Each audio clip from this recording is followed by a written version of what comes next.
का भाई लाजर बीमार था। अतः उसकी बहनों ने उसे कहला भेजा, प्रभु, तेरा प्रिय मित्र लाजर बीमार है। ये सुनकर यीशु ने कहा, इसका अंतिम परिणाम लाजर की मृत्यु नहीं होगा। ऐसा हुआ ताकि परमेश्वर को महिमा मिले और इसके द्वारा परमेश्वर के पुत्र की महिमा हो। यीशु मार्था और उसकी बहन और लाजर से प्रेम रखता है। फिर भी जब उसने सुना कि वो बीमार है, तो जिस स्थान पर वो था वहां 2 दिन और ठहर गया। इसके बाद उसने चेलों से कहा, आओ यहूदिया को चले। हे रब्बी, अभी तो लोग उस स्थान पर पथराव करना चाहते थे, क्या तू फिर भी वहां जाता है? क्या दिन के 12 घंटे नहीं होते? कोई दिन में चले तो ठोकर नहीं खाता, क्योंकि इस जगत का उजाला देखता है, परंतु यदि कोई रात में चले तो ठोकर खाता है, क्योंकि उसमें प्रकाश नहीं। हमारा मित्र लाजर सो गया है, परंतु मैं उसे जगाने जाता हूं।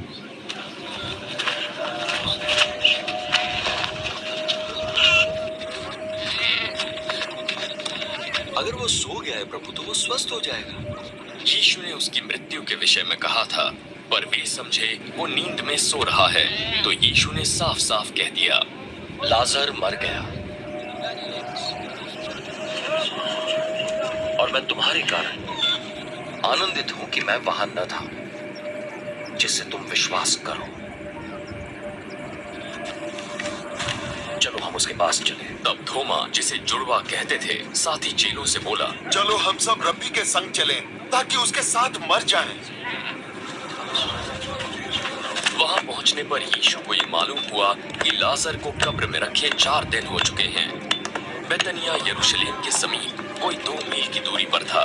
बहुत से यहूदी मार्था और मरियम के पास उनके भाई की मृत्यु पर दिलासा देने आए थे।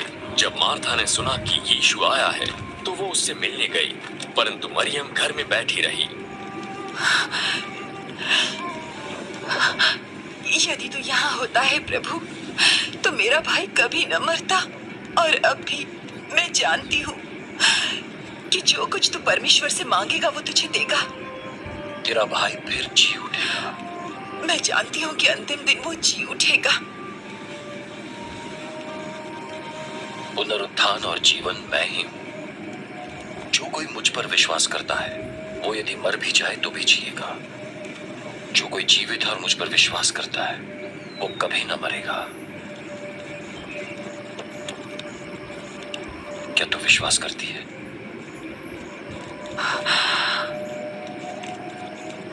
हाँ हे प्रभु, मैं विश्वास करती हूँ कि परमेश्वर का पुत्र मसीह जो जगत में आने वाला था, वो तू है।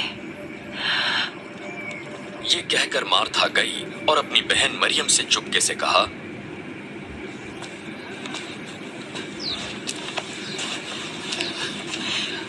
गुरु यहाँ है और तुझे बुलाता है। जब मरियम ने ये सुना, तो वो तुरंत उठकर उसके पास आई। यीशु अभी गांव में नहीं पहुंचा था, परंतु उसी स्थान में था जहां मार्था ने उससे भेंट की थी। तब जो यहूदी उसके साथ घर में थे और उसे दिलासा दे रहे थे, उसके पीछे हो लिए। जब उसे उठकर बाहर जाता देखा, वे समझे वो कब्र पर रोने जा रही है।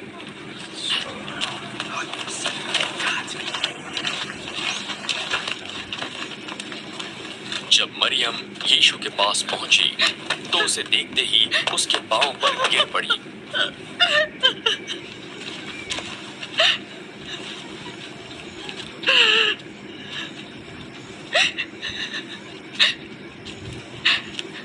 हे प्रभु,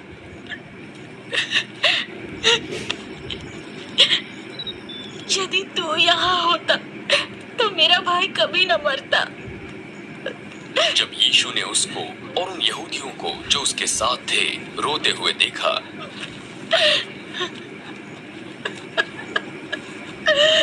तो आत्मा में बहुत ही उदास और व्याकुल हुआ।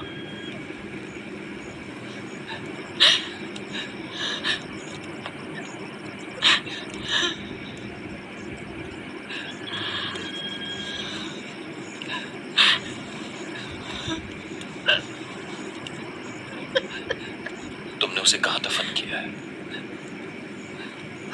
चलकर देख ले प्रभु।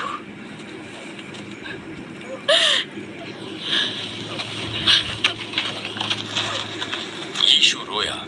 देखो वो उससे कितना प्रेम रखता था, लोग कहने लगे। परंतु उनमें से कुछ ने कहा, क्या ये जिसने अंधे की आंखें खोली ये भी ना कर सका कि लाजर न मरता? यीशु मन में फिर से उदास हुआ और वो कब्र पर गया, जो एक गुफा थी और एक पत्थर उसके मुंह पर था। पत्थर को हटा दो।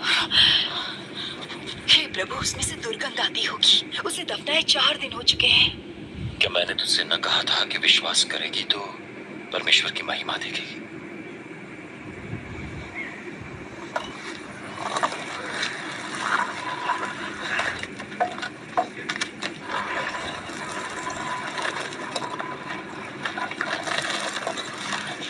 तब उन्होंने पत्थर को हटाया।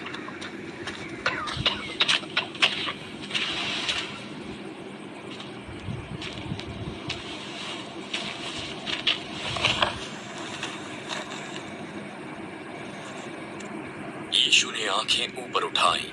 हे पिता, तेरा धन्यवाद जो तू मेरी सुनता है।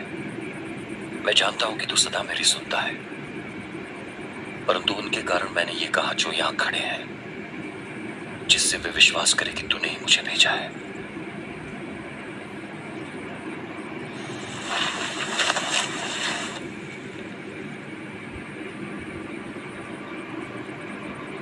ये कहकर वो ऊंची आवाज में पुकार उठा,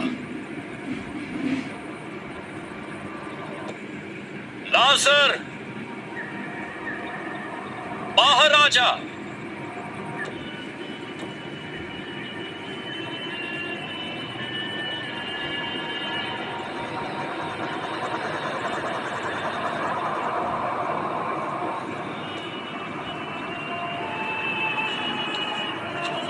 वो निकल आया।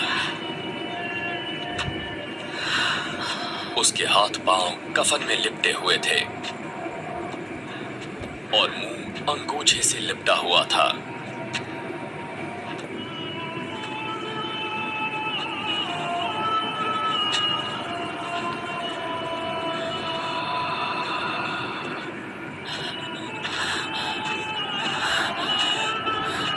उसे खोल दो और जाने दो। तब जो मरियम के पास आए थे और यीशु के काम को देखा तो उनमें से बहुतों ने उस पर विश्वास किया, परंतु उनमें से कुछ ने फरीसियों के पास जाकर यीशु के कामों का समाचार लिया। इस पर प्रधान याजकों और फरीसियों ने महासभा बुलवाकर कहा, अब हम क्या करें? उन चमत्कारों को तो देखो जो ये व्यक्ति करता है। यदि हम उसे ये करने देंगे तो सब उस पर विश्वास ले आएंगे और रोमी आकर हमारी जगह और जाति दोनों पर अधिकार कर लेंगे। तब उनमें से कैफा नामक एक व्यक्ति जो उस वर्ष महायाजक था बोला, तुम सब मूर्ख हो। क्या ये नहीं समझते कि भला है कि एक व्यक्ति हमारे लोगों के लिए मरे और सारी जाति नष्ट ना हो? ये बात उसने अपनी ओर से न कही, परंतु उस वर्ष का महायाजक होकर उसने भविष्यवाणी की कि यीशु यहूदियों के लिए मरेगा और न केवल उस जाति के लिए वरन इसलिए भी कि परमेश्वर के तितर बितर संतानों को एक कर दे। उसी दिन से यहूदियों के प्रधान उसे मार डालने का षड्यंत्र रचने लगे। तो यीशु उस दिन से खुलेआम नहीं आता जाता, परंतु जंगल के निकट बसे प्रदेश में इफ्राइम नामक नगर में अपने चेलों के साथ रह पड़ा। यहूदियों का फसह पर्व था और बहुत से लोग फसह से पहले देहात से यरूशलेम को गए कि अपने आप को शुद्ध करें। वे यीशु को ढूंढ रहे थे और जब मंदिर में जमा हुए तो आपस में पूछने लगे, तुम क्या सोचते हो, क्या वो पर्व में नहीं आने वाला? प्रधान याजकों और फरीसियों ने यह आदेश दे रखा था कि यदि कोई ये जाने कि यीशु कहाँ है तो बताए, ताकि वो उसे पकड़ सके।